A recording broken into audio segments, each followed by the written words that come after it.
डरना नहीं है भगवान के शरण में। जहाँ जहाँ शिवा गुरु भैला तू भी आओ बाजीरे गई।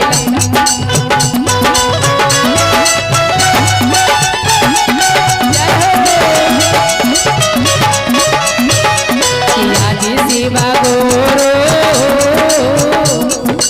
आज शिवा गुरु तू भी देखिए छतिया आज शिवा गुरु तू भी देखिए छतिया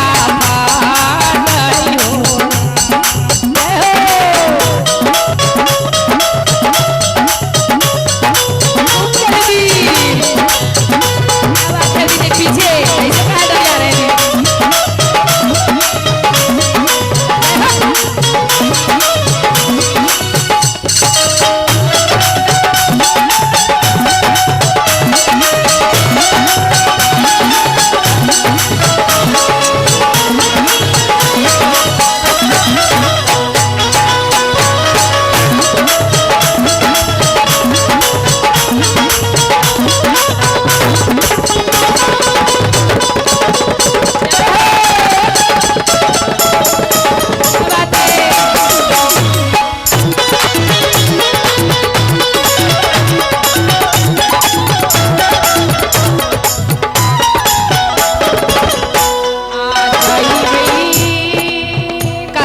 भगवान से सब चीज से हिम्मत हारना है, लेकिन भगवान से हिम्मत नहीं हारना है। कहना है क्या दीदी? जय वही मैं वीर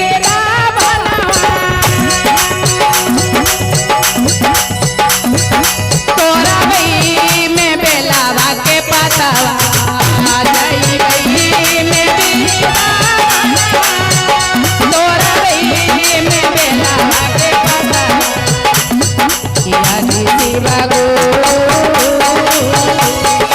आज शिवा गुरु आज शिवा गुरु लिख लिखी भोला परचारा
जाइए दीदी।